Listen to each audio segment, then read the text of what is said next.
Bonjour à tous et bienvenue dans Mariage engagé, le podcast des futurs mariés éco-responsables. Je m'appelle Aude, je suis wedding planner et dans ce podcast, je vous partage mes meilleurs conseils, seul ou avec mes invités, pour vous aider vous aussi à organiser le mariage de vos rêves, mais surtout un mariage qui corresponde à vos valeurs. J'ai imaginé ce podcast comme un moment privilégié qui vous est entièrement réservé.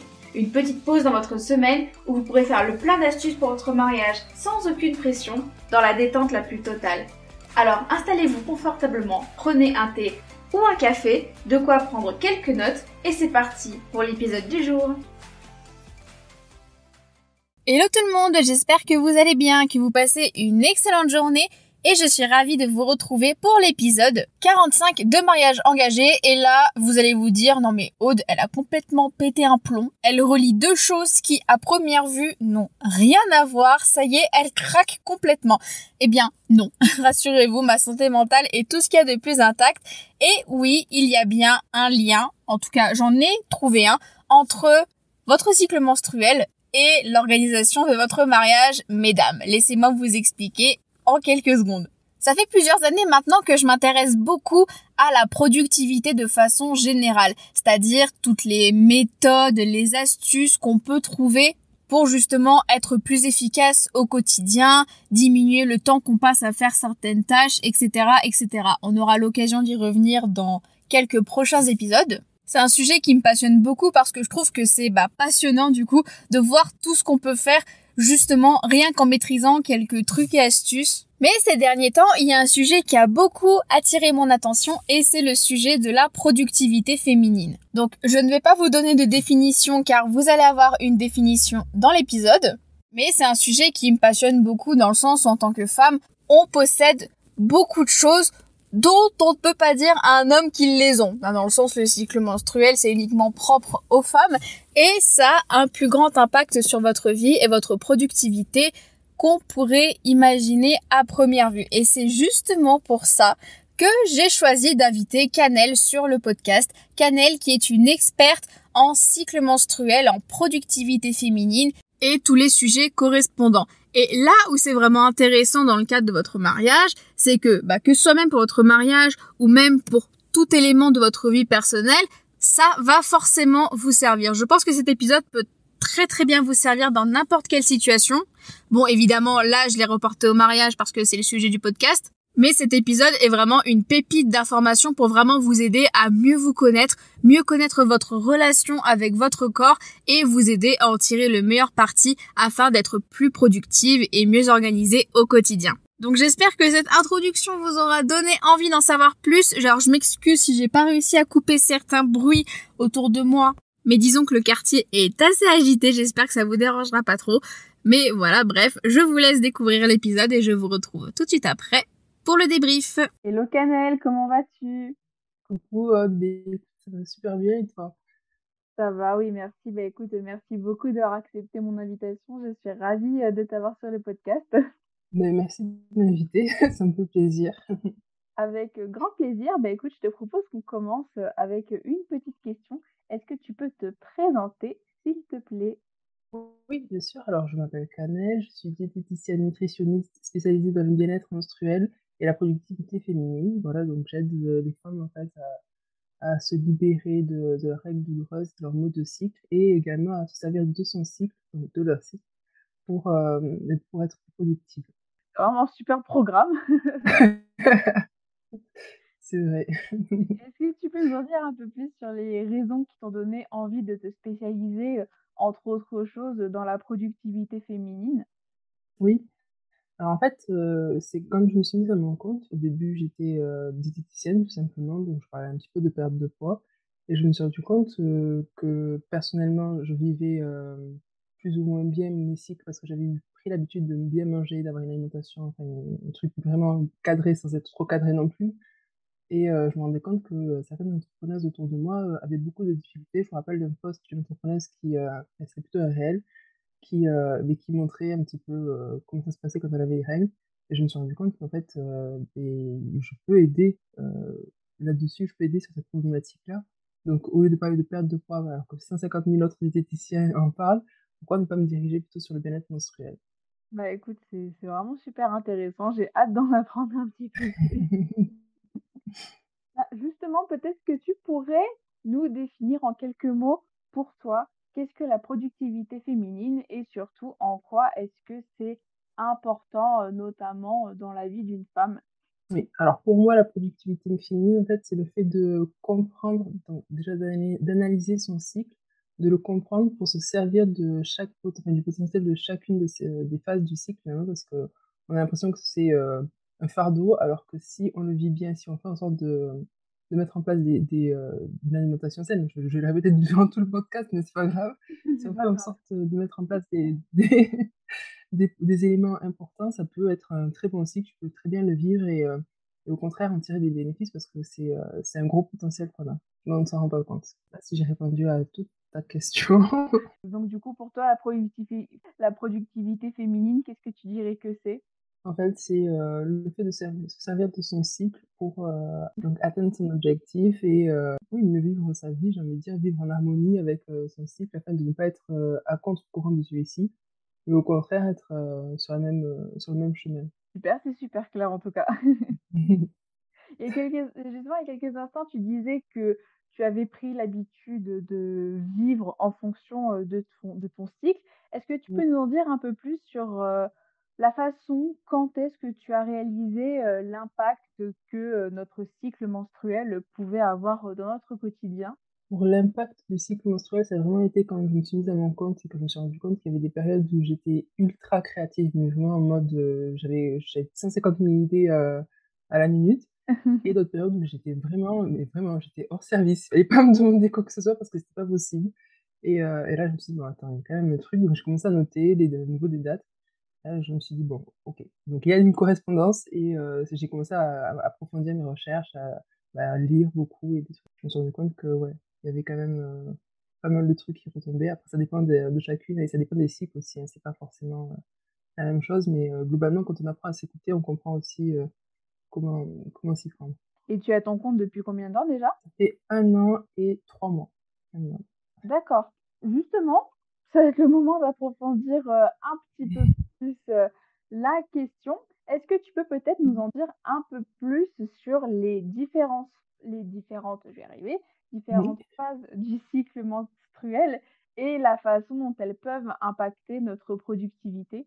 Alors, il existe 4 phases du cycle, je pense qu'on les connaît, mais je préfère les répéter comme ça, si c'est pas le cas, au moins c'est clair. Il y a la phase menstruelle, donc quand on a les règles, la phase préovulatoire, juste après les règles, la phase ovulatoire et la phase prémenstruelle. La fameuse phase où on a les SPM et on se sent tellement bien. Ça dépend des femmes, mais généralement on se sent très très bien lors de cette phase, on adore. Donc voilà. Et donc il y a ces 4 phases. Il y a ces 4 phases. Et là encore, ça dépend de chacune. Ça dépend déjà comme je disais, donc de chacune. Et aussi du cycle. Par exemple, il y a par exemple, tu peux avoir une phase menstruelle, donc quand tu as les règles, tu peux être ultra productive. Et d'autres phases où tu es vraiment en mode out, quand tu as vraiment besoin de te reposer. Ça dépend, en fait. Il faut vraiment apprendre à s'écouter. Mais généralement, lors de la phase menstruelle, on est plus en mode de réflexion. On peut mettre en place, par exemple, je parle surtout pour les entrepreneuses, mais c'est pareil pour des non-entrepreneuses, hein. Tu peux mettre en place pas mal de stratégies. C'est le moment où tu peux revoir tes budgets, par exemple, des trucs comme ça, tu vois. C'est vraiment en mode t'as vraiment tes capacités mentales, ta capacité cérébrale qui est développée. Après, comme je dis, ça dépend de chacune, ça dépend des cycles et tout ça, mais généralement, c'est ce qu'on voit. Ensuite, on a la phase préovulatoire. Donc, la phase préovulatoire, c'est lorsque, normalement, tu es un petit peu en PLS lors de la phase menstruelle. Et donc là, tu as le retour d'énergie qui arrive à son sommet lors de la phase ovulatoire, d'ailleurs. Ou ça peut être tout à fait le contraire. J'ai une patiente qui a une phase ovulatoire qui est hyper intense. Et elle, c'est la phase menstruelle, ça se passe très bien, il n'y a pas de souci. Par contre, la phase ovulatoire, elle est en mode, voilà, elle peut rien faire. On peut Donc, lui parler. c'est ça. Et lors de la phase préovulatoire, voilà. Donc, lors de la phase préovulatoire, on a plus des capacités j'ai envie de dire, de passage à l'action. Puisque tout justement, on a un regain d'énergie, ça dépend, une fois de plus, mais généralement, on a un regain d'énergie, donc le passage à l'action est facilité. Lors de la phase ovulatoire, on a vraiment besoin de tisser des liens, en fait, d'être dans le relationnel, de parler, voilà, de la communication et tout ça. Mmh. Et lors de la phase prémenstruelle, une fois de plus, ça dépend de chaque phase, hein, mais et lors de la phase prémenstruelle, on est plus sur le côté, ça peut être un côté un petit peu sportif, mais on est plus sur un côté plus créatif. On a plus besoin voilà, de mettre en place des trucs, on a besoin on a de nouvelles idées, on a envie de prendre des cours de peinture, des trucs comme ça. Enfin, c'est notre créativité qui s'éveille. Donc, Voilà. si je résume un petit peu, donc là, j'essaie un peu de faire une interprétation, donc pour recentrer un peu sur le thème du mariage, que ça peut représenter Oui. pour les futurs mariés. Donc, bah, la phase menstruelle, ça peut être la phase où, bah, du coup, elle fait vraiment le point à l'instant T, l'état des lieux de son mariage, donc tout ce qui est budget, les prestataires qui sont déjà booker, ce qui reste, le temps qui lui reste. La phase pré, ovulatoire, c'est peut-être plus la phase où, bah, elle va passer à l'action, où justement elle va appeler les prestataires, elle va, avancer pour son mariage, elle va avoir l'énergie pour faire, 3 000 choses à la fois. La phase ovulatoire, c'est peut-être plus la phase où justement, vu que tu disais qu'il y a ce besoin d'avoir du lien, ça va peut-être être le moment, elle peut faire peut-être des activités avec, sa famille, ses amis. C'est peut-être l'occasion aussi peut-être, pourquoi pas, de faire des visites, des Mm. dégustations, pourquoi pas, pour un peu avancer et puis, bah, du coup, la phase post-ovulatoire, c'est tout ce qui va être la créativité, la décoration, bon peut-être les ateliers DIY aussi, et cetera. Est-ce que j'ai juste? Ouais, t'as tout bon. C'est exactement ça. Ah bah, pas nickel alors. Et peut-être pour continuer sur ce sujet, est-ce que tu as des conseils que tu aimerais, donner pour peut-être nous aider à mieux appréhender, chaque phase de notre cycle? Oui. Alors ça, c'est un conseil un peu bateau et qui est très simple à dire, mais très compliqué à mettre en place. C'est apprendre à s'écouter, vraiment. Ça, c'est un truc, c'est la base. De toute façon, si tu ne t'écoutes pas, tu peux pas comprendre ton cycle, donc tu peux pas faire en fonction d'eux. Donc apprendre à s'écouter. Et puis des fois, il y a des moments où on peut vraiment pas. On a tout fait pour que ça aille bien, on peut vraiment pas, et il faut l'accepter aussi. Donc, ça, c'est vraiment une base, c'est le premier pilier, j'ai envie de dire. Et ensuite, il y a, on va éviter de parler d'alimentation tout de suite. On va parler d'hygiène de vie. L'hygiène de vie, donc dans l'hygiène de vie, moi, j'inclus le sommeil et le sport. Évidemment, il faudrait éviter d'avoir des nuits trop courtes, sauf si c'est adapté à son chronotype. Là encore, il y a une question de chronotype et aussi de plein de trucs, mais surtout de chronotype, quoi. Le Mmh. chronotype, c'est l'horloge biologique interne. C'est ce qui fait que c'est plus du matin ou plus du soir, en fait. Donc voilà, donc il y a le sommeil à prendre en compte. Un D'accord. sommeil de qualité, pas forcément en quantité, parce que ça dépend des personnes, mais de qualité, c'est la priorité, j'ai envie de dire. Ensuite, il y a le sport. Je sais que c'est pas forcément une activité favorite de tout le monde, c'est pas la mienne en tout cas, mais c'est essentiel. Et bon, ça, on le sait, c'est ça, etc. Mais ça peut vraiment aider à accompagner le cycle. Et si par exemple tu as des douleurs lors de tes règles, ça peut t'aider à les estomper, on va dire. Et c'est pareil, si tu as une phase ovulatoire qui est intense, ça va estomper aussi. Donc le sport est très important. Là, c'est pour l'hygiène de vie. Il y a le stress. En plus, on parle des mariés, donc je suppose qu'il y a le stress, tout ça. Faites de la méditation, tout ce qui va vous relaxer, allez-y. Pendant toutes les phases, c'est pas un problème, allez-y. Et également l'alimentation qui est adaptée, donc voilà, c'est plutôt une alimentation de type anti-inflammatoire. Donc des aliments à limiter, je ne veux pas dire supprimer parce que rien n'est à supprimer en fait, mais il y a des aliments qu'il faut limiter en fonction des phases. Donc par exemple, lorsqu'on est en phase menstruelle, si on a des règles douloureuses, éviter tout ce qui est produits laitiers d'origine, je vais me faire taper sur le doigt, mais c'est pas grave, qui viennent des vaches, enfin voilà, mieux éviter ces produits laitiers-là, éviter la viande rouge, évidemment, une priorité aux poissons gras, donc type saumon, même s'il ne faut pas trop abuser sur le saumon parce qu'il y a quand même pas mal de métaux lourds maintenant. Mais voilà, essayer de mettre une priorité là-dessus. On peut, j'ai envie de dire, allez-y sur l'huile d'olive, mais pas trop non plus. C'est un petit peu, il faut essayer de doser en fait. Il y a des Ouais. aliments qu'il faut privilégier, donc les fruits verts, les fruits et légumes verts, pardon, les fruits tout court, tous les légumes non, pas tous, puisque en fonction de chacune, il peut y avoir la fermentation des choux, par exemple, qui est très mal assimilée, je vais dire, pour certaines et pour d'autres, il n'y a pas de souci. Moi, je sais que ça me fait mal et je sais que pour certaines de mes patientes, il n'y a pas de souci. Donc voilà, il faut essayer de s'adapter aussi. OK. Voilà, mais c'est vraiment anticiper, tout d'abord. Donc apprendre à se connaître, vraiment, à se comprendre, à se connaître, et puis anticiper. Je sais pas OK. si j'ai répondu à ta question. Si, si, c'était parfait. Franchement, j'aurais pas Bon, pu demander mieux. ok, Merci beaucoup.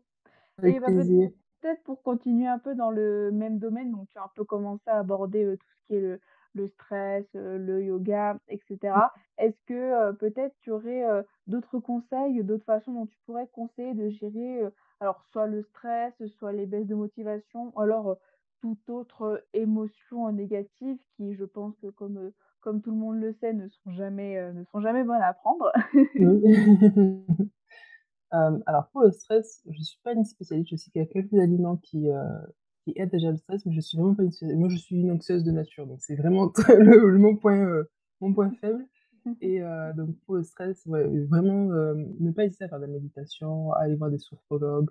Je connais une hypnothérapeute qui est spécialisée dans le bien-être menstruel aussi, donc voilà, s'il y a des problèmes de stress, ne pas hésiter à aller voir des spécialistes.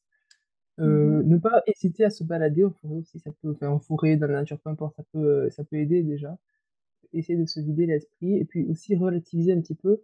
Est-ce que, si c'est une situation qui te stresse, est-ce que c'est vraiment, je sais pas, déjà aller à la source du problème et Mmh. ensuite, se demander si ça vaut vraiment le coup d'être en stress comme ça. Est-ce que tu peux vraiment avoir une action dessus? Si tu peux avoir une action dessus, beh, mets-la en place pour que ça arrête de stresser. Si tu peux pas avoir d'action dessus, beh, tu lâches prise, tu vois? Voilà, c'est comme ça. Des fois dans la vie, on peut pas tout gérer, bah, voilà, là, ce sera le moment pour toi de passer à autre chose, quoi. Voilà. Pour le stress. Je suis totalement d'accord parce que j'avoue qu'aussi j'avais un peu du mal, j'étais souvent stressée, par rapport à ça aussi et Mmh. bah, j'ai vu une psy à un moment donné qui m'a justement aussi donné ce conseil, enfin, si Ouais. jamais tu es stressé, s'il y a quelque chose qui te stresse, ben voilà, tu essaies ou même quelque chose qui te met même qui te frustre, qui te met en colère, qui te fait ressentir une émotion négative, tu Mmh. essaies de comprendre ce qui se passe. Si tu peux agir Mmh. dessus, bah, tu agis directement et puis, bah, si tu peux pas, bah, tu peux rien y faire donc faut arrêter de s'inquiéter pour ça, en fait. C'est ça, mais c'est exactement ça, parce qu'on a tendance, je sais pas si c'est pareil pour les hommes, je parle en tant que femme, j'ai l'impression qu'eux, ils sont plutôt cool. Mais on a tendance à stresser pour, oui ou un non des fois, hein. Franchement, mais bon, c'est comme ça, on n'y peut rien. C'est ça, mais je suis totalement d'accord. Donc pour la motivation, beh, c'est pareil, est-ce que, c'est enfin pour la baisse de motivation plutôt, est-ce que c'est, la chose qui te démotive en quelque sorte, c'est parce que c'est pas, ultra, gratifiant ou que ça donne pas très envie? À ce moment-là, si tu peux la reporter, lors d'une autre phase, par exemple, si tu es, dans une phase, je sais pas moi, où tu as envie de plutôt, réfléchir et qu'il faut que tu fasses, la déco de ton mariage, par exemple, est-ce que tu ne peux pas le reporter ou est-ce que tu es obligé de le faire sur le moment, tu vois? Si tu es obligé de faire sur le moment, il faut que tu prennes ton courage à 2 mains. J'ai pas d'autres conseils pour ça. Et si tu peux le reporter, beh, fais-le, quoi. Enfin, ne te stresse pas plus que ça et passe à autre chose parce que sinon tu passes ta journée, moi, ça m'est déjà arrivé de passer toute ma journée à râler sur une tâche et à ne rien faire parce que j'étais en train de râler sur une tâche que je n'avais et je l'ai pas faite la tâche, hein, d'ailleurs, mais voilà, quoi. J'ai passé toute ma journée à râler donc voilà. Voilà, sur la Si tu to-do peux list, passer à qu'est-ce autre qu'on a chose. fait? Râler. Bah, justement j'ai peut-être plus une question qui, je pense, vont intéresser, les mariés qui ont peur, d'avoir leurs règles le jour J. Ah oui. Voilà. Est-ce que, par hasard, il existerait une méthode en particulier pour faire en sorte de ne pas avoir ces règles, un jour précis? Est-ce qu'il y a quelque chose que tu pourrais conseiller peut-être? Alors au niveau de l'alimentation, j'ai pas vraiment de enfin, c'est vrai que ça m'est jamais arrivé, donc j'ai jamais mis en place, des aliments. Il y a des aliments qui peuvent, alors retarder, non. Par contre, avancer le jour des règles, oui. Il y a des aliments qui peuvent déclencher les règles sans, bon la cannelle, il me semble que c'était évitant. Bon, j'ai pas envie de dire n'importe quoi, donc je vais juste, dire la cannelle parce que je suis pratiquement sûre qu'elle était dedans, mais il y a des aliments qui peuvent avancer, la date des règles. Par contre, Mmh. pour tout ce qui est, avancer la date des règles ou alors la retarder, allez sur les plantes, les tisanes et tout ça, enfin voilà.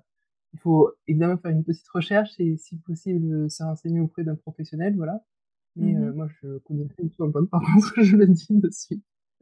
Il y a pas de souci, il y a pas Voilà, de peut-être que ça fera l'objet d'un autre épisode, qui sait? voilà. Mais voilà, n'hésitez pas à aller, au niveau des plantes, des plantes, je sais que certaines marques, de compléments alimentaires à base de plantes, proposent, ce type de prestations, j'ai envie de dire, je sais pas si j'appelle ça des prestations, mais de services en tout cas. Donc Mmh. il y a des méthodes, oui. Après, j'ai pas d'autres, conseils pour cette, partie-là. Non, non, non, il y a pas de souci. Après, moi, je sais que j'avais aussi entendu parler de tout ce qui est le flux actif, mais je sais que c'est quand même quelque chose de très compliqué, OK. et très long à mettre Ouais. en place. Donc c'est Mmh. sûr que les aliments et les plantes, ça reste, l'option, on va dire, plus classique, plus débutant. Ouais, clairement. Clairement, clairement, ouais. Et enfin, donc pour terminer cet épisode en beauté, bah, justement pour rester sur le même sujet, est-ce que Ouais. tu as peut-être des conseils à donner aux futurs mariés pour les aider bah, à gérer leurs règles tout simplement le jour de leur mariage? Ouais. Alors j'en ai. Déjà, prévoir une bonne protection. Number one. Sans ça, on est foutu. Et ensuite, c'est anticiper, encore une fois, je vais vous embêter avec ce mot, mais c'est vrai que si vous savez que vous avez des règles douloureuses, n'attendez pas qu'elles arrivent pour commencer à manger équilibré et tout ça, en fait. Et quand je dis manger équilibré, c'est pas manger de la salade toute la semaine pour ensuite faire, je sais pas moi, un kebab le samedi. Il faut vraiment manger genre comme il faut, il faut se faire plaisir, mais en n'oubliant pas qu'il y a des aliments à intégrer, en fait. Voilà, avoir une alimentation vraiment adaptés, donc comme je disais, des aliments anti-inflammatoires. Le pareil, le sommeil, même si c'est compliqué, surtout quand le mariage arrive. Pareil pour le stress, voilà. Le sport, je sais pas si vous avez le temps de faire du sport quand le mariage arrive, je sais pas si c'est vraiment possible, mais bon. Ça dépend le stade parce qu'il y a des futurs mariés qui anticipent beaucoup de choses et donc qui ont du temps avant le jour J pour, bah, justement, détendre, lâcher prise, se faire plaisir et puis Mm. t'en as d'autres qui pour une raison, ou pour une autre, alors je dis pas qu'elles l'ont forcément voulu parce que Oui, oui. la vie est ce qu'elle est, il y a des imprévus qui ont pas Mm. forcément le choix, elles doivent boucler des choses à la dernière minute, donc c'est un peu plus compliqué. Ouais, Bah, comme tu l'as dit concernant le cycle menstruel, bah, chaque organisation, chaque mariage est différent, donc chaque personne rencontre aussi des problèmes différents. exactement. Exactement. Donc voilà, essayez d'anticiper au maximum, mais si c'est pas le cas, c'est une très bonne question. Là, je pense qu'à part le Doliprane et tout ça, il y a rien d'autre. Parce que si on le fait vraiment, je vais vous le dire sincèrement, si vous y prenez genre une semaine avant vos règles, c'est limite, quoi. C'est vraiment limite. C'est déjà essayer de faire au moins un mois. 3 mois, c'est déjà pas mal. Genre, D'accord. oui, 3 mois. Essayer de... Mais après, quand je dis hygiène de vie cadrée, c'est pas devenir psychopathe, hein, c'est vraiment essayer de gérer, en fait. Normalement, notre corps nous dit ce dont il a besoin. Sauf quand il nous appelle pour le sucre et le gras, là, vous l'écoutez pas, mais sinon, pour le reste, généralement, quand t'as envie d'un fruit, tu le sens que t'as envie d'un fruit. Donc, pour le fruit, tu vois. Mais ça Mmh. dépend après. Une fois de plus, peut-être parce que j'ai fait ce travail d'écoute de moi-même, donc je le sens peut-être, je sais pas. Mais essayer d'anticiper et là aussi c'est un peu compliqué parce que ouais c'est ça en fait. Je suis désolée, je suis obligée de me répéter, mais c'est Non, mais c'est pas l'anticipation. grave, c'est pas grave. Et si vous n'avez pas pu anticiper pour X raison, peu importe, Doliprane. Ou encore de l'hypnothérapie. Je sais pas si ça fonctionne du jour au lendemain, mais peut-être que ça peut aider. Voilà. Bah, écoute, ça va être le sujet d'un prochain épisode, donc on aura l'occasion de voir ça.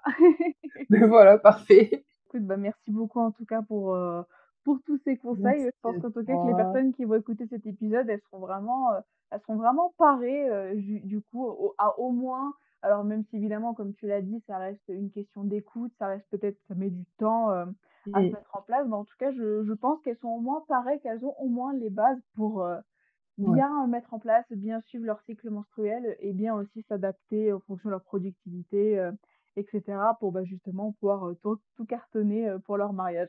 c'est ça. J'espère en tout cas. Voilà, bah, écoute, bah, merci encore, Mais merci merci pour pour, l'invitation. bah, avec grand plaisir. Bah, de toute façon, je mets tous les liens, dans la description, donc si jamais vous souhaitez suivre Cannelle, surtout, voilà, n'hésitez pas. Du coup, tu disais que tu as des prestations digitales, des prestations physiques, comment ça se passe? Des prestations ouais, digitales, ouais, c'est des consultations en visio. Ouais. Mmh. Mais je commence à mettre en place un autre projet qui arrivera peut-être en 2023, je sais pas encore. On verra. Voilà. Mais Écoute, sinon, ouais, pour l'instant, c'est des consultations classiques. d'accord. Bah, écoutez, de toute façon, bah, vous pouvez consulter Cannelle si jamais vous le souhaitez. Je vous mets tous les liens dans la description. En tout cas, on reste à l'affût pour ton projet, en 2023 C'est gentil. et bah, si jamais vous avez une question, bah, n'hésitez pas à la contacter. Voilà, tout Mm. simplement. Yes. Bah, écoute, bah, merci encore à toi. Ouais, je te dis, à bientôt. Oui, à bientôt. Et merci pour l'écoute. Avec grand plaisir, à bientôt. À bientôt. Et merci beaucoup à toi, Canel, d'avoir accepté mon invitation et d'avoir témoigné sur le podcast, de nous avoir partagé tous tes précieux conseils. Vraiment, ça m'a fait très plaisir.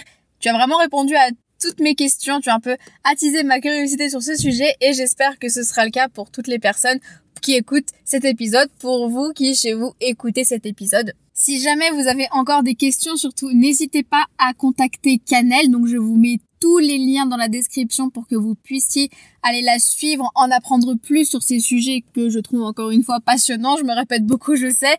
Mais voilà, si vous souhaitez en savoir plus, Cannelle, c'est vraiment la personne qu'il vous faut. Franchement, je vous le dis, foncez tout de suite les yeux fermés. Je suis sûre que vous allez encore apprendre plein de trucs.